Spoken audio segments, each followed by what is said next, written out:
Episode की start में हम कॉन्फ्रेंस हॉल को देखते हैं जहां पर वो मास्टर मूजियान के फादर के बारे में सभी को बता रहे होते हैं कि उन्होंने इस सेक्ट और कुनलुन माउंटेन को बचाने में अपनी कितनी जान लगाई है और उनका एहसान कोई भी नहीं भूल सकता। तब ये सुनकर मूजियान आगे आता है और सभी से कहता है, मैं मूजियान अपने फादर के नक्शो कदम पे चलने की कोशिश करूंगा और जैसा उन्होंने इस सेक्ट और कुनलुन माउंटेन को बचाने में अपनी जान लगा दी उसी तरह से मैं भी अपनी जान लगाने की कोशिश करूंगा। साथ ही मैं ये भी कोशिश करूंगा ताकि स्वॉर्ड फेरी बन सकूं और उसके बाद मैं अपनी सारी की सारी पावर्स इस सेक्ट और यहाँ के लोगों को बचाने के लिए लगा दूंगा। जिस पर वो मास्टर कहते हैं, ये तो बहुत अच्छी बात है कि तुमने अपने फादर की तरह इस सेक्ट के बारे में इतना सोचा। जिसके बाद वो मास्टर डोंग के बेटे और उसके दोस्त जिन दोनों ने मिलकर मूजियान को परेशान किया था उसे कड़ी से कड़ी सजा देते हैं और उनकी सजा ये होती है कि वो अगले 100 सालों तक इस पूरे सेक्ट और कुनलुन माउंटेन के गेट के गार्डियन बनेंगे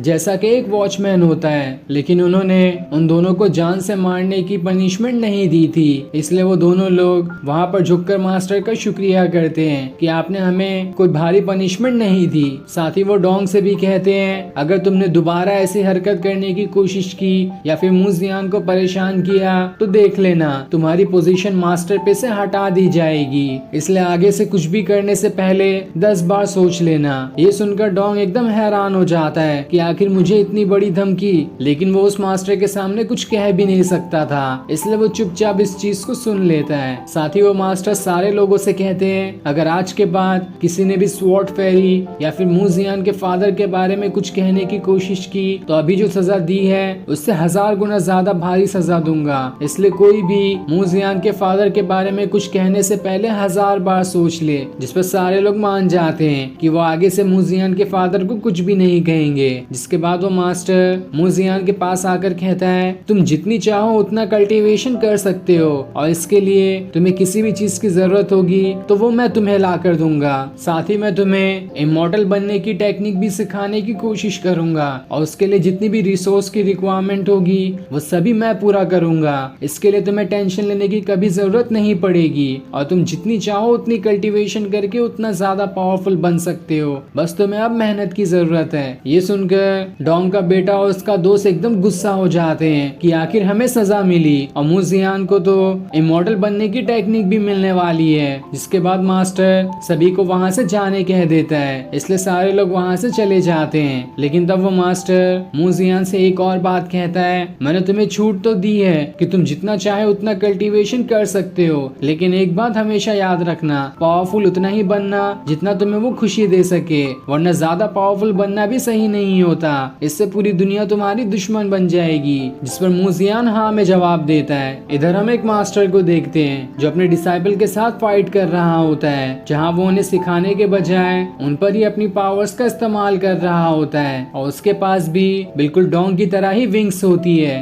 तब वहाँ पर डोंग आता है तो वहीं उस मास्टर के डिसाइपल उससे कहते हैं, मैंने सुना है कि मूजियान को अब इमॉर्टल बनने की टेक्निक भी मिल जाएगी, वो भी भरपूर रिसोर्सेस के साथ। ये सुनकर वो मास्टर एकदम ज्यादा गुस्सा हो जाता है और अपने डिसाइपल से कहता है, भाग जाओ यहाँ से, वरना मुझे और ज्यादा गुस्सा आया तो मैं तुम्हें और ज्यादा मारूंगा। इसलिए डर के मारे वो सारे डिसाइपल वहाँ से भाग जाते हैं। जिसके बाद वो मास्टर डोंग से कहता है, अगर मूजियान को इतनी ही छूट मिली तो वो बहुत ही जल्दी इमॉर्टल बन जाएगा, लेकिन चाहे कुछ भी हो जाए मैं उसे इतनी आसानी से इमॉर्टल नहीं बनने दूंगा। जिस पर डोंग कहता है, जो करना है करो, लेकिन दोबारा मेरा नाम खराब नहीं होना चाहिए, क्योंकि मुझे धमकी मिल चुकी है कि अगर मैंने दोबारा कुछ करने की कोशिश की तो उसके बाद से मुझे मास्टर की पोजीशन से ही हटा दिया जाएगा। और इतना कहने के बाद वो वहाँ से चला जाता है। दूसरी तरफ हम मूजियान और मार्क को देखते हैं जहाँ वो दोनों रेस लगाने की तैयारी कर रहे होते हैं। जिसके बाद मार्क अपनी एक स्पिरिट बॉटल वहाँ से हवा में उड़ा देती है और मूजियान से कहती है, जो भी इस बॉटल को पहले लेगा वो जीत जाएगा। जिसके बाद वो दोनों अपने स्वॉर्ड पे खड़े होकर उस बॉटल को लेने की कोशिश करते हैं, जहाँ दोनों बराबर ही होते हैं। दोनों भी जल्दी एक दूसरे को हरा नहीं पाते, लेकिन तब भी मार्क पहले उस बॉटल को ले लेती है, जिस वजह से वो ये रेस जीत जाती है। अब वो दोनों एक पहाड़ के ऊपर आके बैठ जाते हैं और वहाँ पर मार्क अपनी स्पिरिट बॉटल और बचे हुए स्पिरिट स्टोन मूजियान को दे देती है ताकि वो जल्दी से अपना कल्टीवेशन कर सके। तब ये देखकर मूजियान उसके सर पे हाथ रखता है, जिस पर मार्क उससे कहती है, मैं तो अभी पोस्ट गोल्डन स्टेज पर हूँ और तब भी तुमने मेरे सर पे हाथ रखने की हिम्मत की। तुम्हारा लेवल तो अभी मुझसे कम है। जिस पर मुजियान कहता है हाँ हाँ मुझे पता है कि तुम्हारी कल्टीवेशन जल्दी होती है। जिस पर माँ कहती है हाँ बिल्कुल तुमने सही कहा, मेरी कल्टीवेशन जल्दी होती है क्योंकि ये मेरी बॉडी की वजह से ही होता है। तुम्हें भी प्रैक्टिस करके पहले अपनी बॉडी को पावरफुल बनाना पड़ेगा और एक बार वो पावरफुल बन जाए तो तुम जल्दी जल्दी अपना भी कल्टीवेशन कर सकते हो।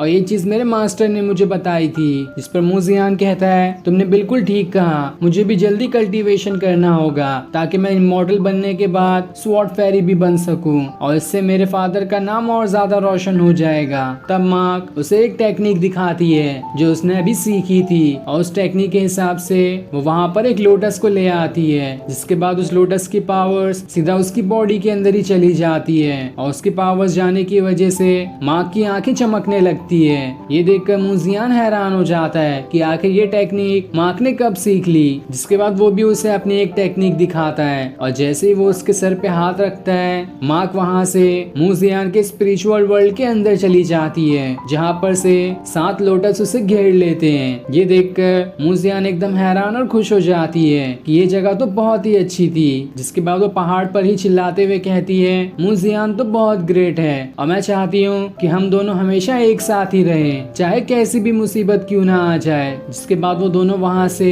मुजियान के घर पर जाने लगते हैं ताकि वो वहाँ पर अपना कल्टीवेशन पूरा कर सके। अब घर आते हुए रास्ते में मार्क किन्यू से कहती है तुम्हारा बहुत बहुत शुक्रिया जो तुमने उस कॉन्फ्रेंस में मुजियान की साइड ली। अगर तुमने वहाँ पर साइड नहीं ली होती तो शायद ही जल्दी कोई मुजियान की बातों पर यकीन करता। साथ ही वो उससे ये भी कहती है कि अगर कभी मुजियान तुम्हें परेशान करने की कोशिश करे तो मुझे बुला लेना, मैं मुजियान को सबक सिखाऊंगी। पर ये बात मुजियान सुन लेता है और मार्क से कहता है क्या कहा तुमने, जरा दोबारा कहना। लेकिन मार्क कहती है नहीं नहीं मैंने कुछ भी नहीं कहा और इतना कहने के बाद वो वहाँ से चली जाती है। इसलिए उसके जाते हुए मुजियान कहता है अपना ख्याल रखना। जिसके बाद वो दोबारा अपने घर में आ जाता है और वहाँ पर अपना कल्टीवेशन करना शुरू करता है जहाँ वो सबसे पहले मार्क की दी हुई स्पिरिचुअल बॉटल की मदद से कल्टीवेशन को स्टार्ट करता है जिस वजह से उस बॉटल से निकले हुए हर्ब्स उसके लोटस के अंदर समा जाते हैं और फिर वो वहाँ से सीधा केओस स्पिरिट टैबलेट के पास पहुँच जाता है। लेकिन अब यहाँ पर एक हैरानी की बात थी